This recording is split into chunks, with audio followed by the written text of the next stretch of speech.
Hi friends, welcome to my channel. இன்றைக்கி ரொம்பவே யூஸ்ஃபுல்லான ஒரு டிப்ஸ் தான் பார்க்க போகிறோம். அதாவது வீட்டில் உள்ள பித்தளை விளக்கெல்லாம் எவ்வளோ ஈஸியாக கழுவலாம் அப்படின்னு தான் பார்க்க போகிறோம். இதுக்கு நம்ம முதல்ல சபீனா எடுத்துக்கிறோம்.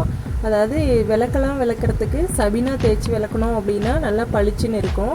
நம்ம எப்போதும் விளக்கு தேய்க்க யூஸ் பண்ணுற மாதிரி கல்லுப்பு புளி எடுத்துக்கோங்க, அவ்வளோதான். இது தேய்க்கிறதுக்கு இது 3 தான் ரொம்ப முக்கியம். இப்போது நம்ம அந்த விளக்கில் உள்ள எண்ணெயை வேறு கிண்ணத்தில் மாற்றிக்கிறோம். விளக்கெல்லாம் வாரம் ஒரு நாள் கழுவிடுவோம். இப்போது இந்த விளக்கெல்லாம் 15 நாள் ஆகிடுச்சு. இதே எந்த அளவுக்கு பளிச்சுன்னு மாற்ற போகிறோம் பாருங்கள். இப்போது அது அந்த தட்டில் இருக்க துண்ணூறு குங்குமத்தை கூட வேறு இதில் மாற்றி எடுத்து கொட்டி தனியாக வச்சுக்கிறோம். அடுத்து இதெல்லாம் விளக்க வேண்டியதான். இதுக்கு நம்ம முதல்ல கல் உப்பு புளி இதை தான் எடுத்துக்கிறோம்.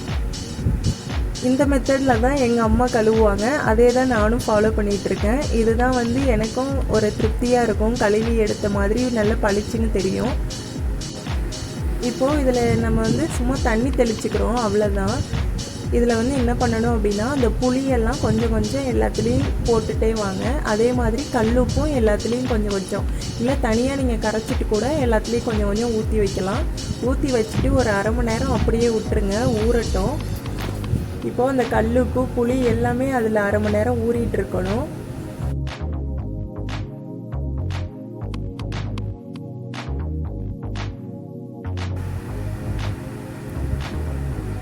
அரை மணி நேரம் புளி நல்லா ஊறிடுச்சு. இப்போ அதை எடுத்து அதையே அதில் ஊறியிருக்க அந்த புளியையே எடுத்து நம்ம உப்பு தொட்டு தேய்ச்சாலே போதும். கொஞ்சம் அழுத்தி விளக்குனீங்க அப்படின்னா அந்த புளி ஊறினதுலேயே நல்லா பளிச்சின்னு ஆகிடும். அதில் இருக்க அந்த பிசுபிசுப்பு தன்மை கூட போயிடும், அந்த உப்பும் புளியும் நம்ம வச்சு தேய்ச்சாலே.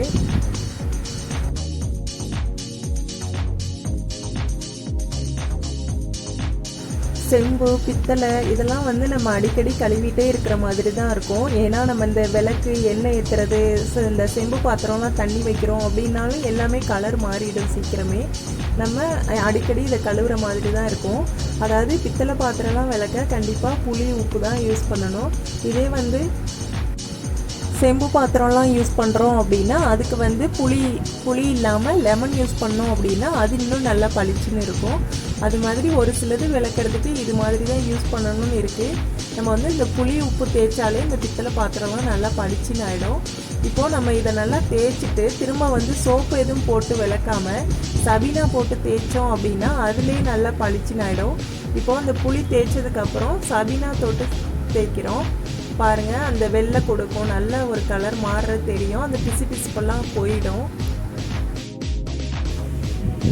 இதுக்கு நம்ம விளக்குற சோப்பு அதெல்லாம் கூட எதுவுமே யூஸ் பண்ண வேண்டியதில்லை. இந்த சபீனா தேய்ச்சாலே போதும், நல்ல பளிச்சுன்னு கொடுத்துரும். இப்போ தண்ணி விட்டு நல்லா அலசிக்கிறோம். அந்த பிசுப்போ அந்த எண்ணெய் பசையை எதுவுமே இருக்காது, கிளியராக ஆகிடும். பித்தளை பாத்திரமும் நல்லா பளிச்சுன்னு ஆகிடும். அவ்வளோதான். பித்தளை பாத்திரம்லாம் விளக்குறது ரொம்ப ஈஸி. விளக்கிட்டு வந்தாச்சு. இப்போது அதை நம்ம ஒரு துணி போட்டு நல்லா தொடச்சி எடுத்துக்கிறோம், தண்ணிலாம் இல்லாமல்.